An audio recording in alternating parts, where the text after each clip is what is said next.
बेटे के समान थे। ऐसे माँ बापों को अपने बेटा पर बहुत बड़ा घमंड और बेटी पर होता है। वो सीता और राम के समान कहलाती है, वो पवित्र आत्मा होती है। बालक रूप राम कर जहाँ राम वही करने का। बालक का रूप होता है राम के समान होता है। किसमें होता है? आप लोग अब बाल अवस्था में, किसमें? तो इसे कहते हैं बाल कांड। क्या कहते हैं इसे? बाल कांड। बालक रूप राम होता है। बालक के रूप है वो राम के समान है। किसके समान है? वो गलती सलती जो करता है 14 वर्ष तक, वो सब समान माफ हो जाता है कि वो तो बल राम नहीं है, क्या है, कुछ नहीं है, छोटे बच्चे गलती करते रहते हैं। गलती नहीं करेंगे तो सही कैसे सीखेंगे? उनको हम टोकेंगे नहीं तो रोकेंगे नहीं, तो तभी तो गुरु बनाया है। गुरु तभी तो समझाते हैं माता पिता कि ये क्या है, नाक है, ये क्या है, कान है, ये क्या है, फलाना है, ठिकाना है, बाल है। तो किसने बताया? माँ ही तो होता है। सबसे बड़ा गुरु कौन माना है? माँ। माँ की भाषा मातृभाषा हिंदी कहलाती है। माँ जिस भाषा को बोलती है बेटी बेटा उसी भाषा बोलते हैं। तो मातृभाषा किससे बनी है? माँ से। किससे बनी है? माँ से। तो हमारी भाषा माँ है। माँ का भाषा का रूप है मातृ। क्या है? और गुरु कौन है? सबसे माँ और बाप। माँ और बाप है। माँ एक मुलायम गुरु है, बाप एक कठोर गुरु है। बात कठोर नहीं बनेगा तो एक बात समझने की कोशिश करेंगे। आप लोगों की कहानी में एक मोड़ आता है, उस मोड़ को किस तरीका से चलेंगे देखिए। जैसे आप लोगों की कहानी में जैसे आ रहा है, मोड़ आ रहा है, कैसे याद आ रहा है कि जैसे कि पिता तो एक फूल के समान हो जाते तो बेटा कठोर कैसे हो? बेटा कठोर कैसे हो? और बेटा कठोर बनता तो अपने आप को पहचानता कैसे, है ना? जैसे कि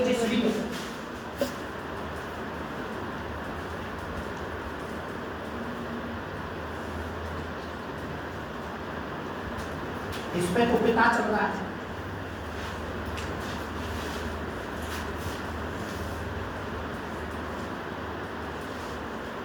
इसके माँ का चल रही है। कौन चल रही है? माँ। इसके पिता के साथ में बेटा है, बेटी। पिता सदा बेटी से क्या करता है? माँ बेटा से। इस बात को कौन सेंस देखिएगा कभी। बेटी जब भी शिकायत करती है किससे करती है?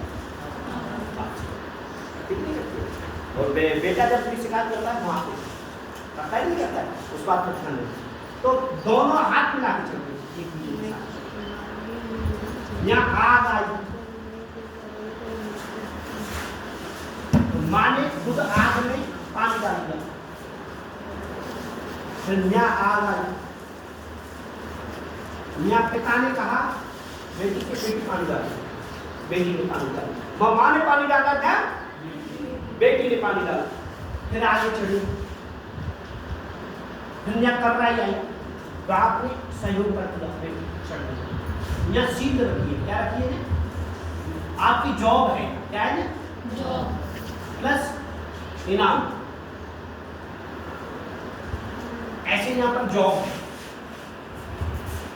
प्लस इनाम। तो यहां पर फिर क्या हुआ? माँ ने यहाँ पर पानी खुद डाला था, यहाँ कर रही आई चढ़ने में और चढ़ाई। तो माँ पहले चढ़ी और फिर बेटी को खींची। ध्यान देना, कौन पकड़ना मेरी बात का अंतर, ठीक है ना? अब यहाँ पर यहाँ पर बेटी को सहयोग किया अपने आप में ऊपर, और बेटी अपने आप चढ़ जाकर के उसने इनाम भी पाली और जॉब भी पाली। यहाँ पर माँ पहले चढ़ी थी, इनाम भी पाली, जॉब भी पाली। तो कौन रह गया पीछे? तो जो प्यार है इसे पीछे रखो। बाप प्यार बहुत करता है, बहुत दिखाता है। तो कठोर के तौर पर उनको कठोर नहीं बनाओगे तो वो सच्चाई को सीढ़ी पर। बात समझना मेरी बात को, मैं क्या कहना चाह रहा हूँ। ऐसे ही आप फूलों की तरह बने रहे तो फूल एक बार हार बन के नार में बैठते हैं और फिर कदम में कुचले। तो हमको कांटे के समय पर कांटा भी बनना है, फूल के समय पर फूल। वो रूप अपनाता है, वो कौन है? वो बाप है। खास बाप इतने कठोर ना होते और इतना समय ना लालच में होता तो कई माँ ने क्या रूप अपनाया था? बेटे के लिए क्या लिया था? फूल की तरह राज लिया था। दूसरे बेटे के लिए क्या लिया था?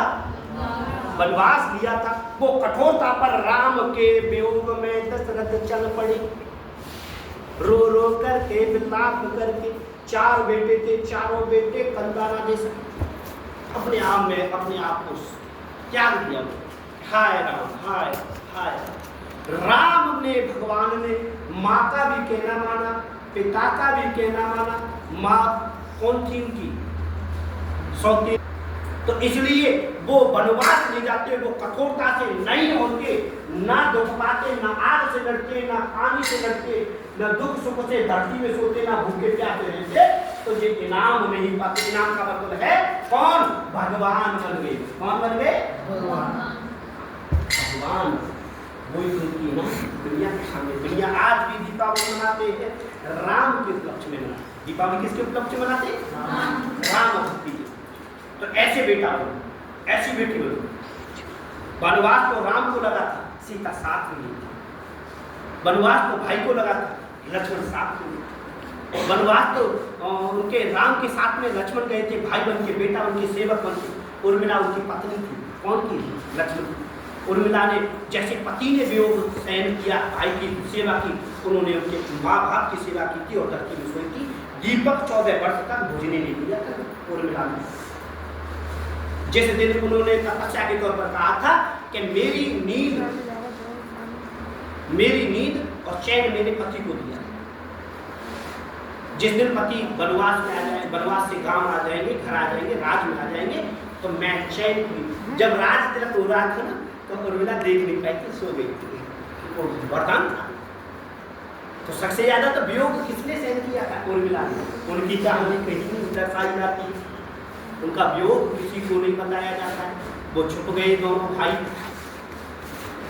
वो राम के भक्त थे, वो राम की भक्ति थी, जो भाई दूर होकर के भी एक दूसरे के साथ रहे। यही तो कहानी के रास्ते। ये है धनुष भंग की कहानी। अब तो याद आ जाएगी। बनपथ, ये है बनपथ और धनुष भंग। दोनों कहानियों को मैंने निचोड़ में मिला करके एक साथ में आप लोगों को बताया है। इस कहानी के माध्यम से आप लोग अपना 10th क्लास में धनुष भंग पाठ है, उसमें आप मैचिंग कर सकते हैं मेरी इस वीडियो के साथ में, आप देख सकते हैं। Thank you.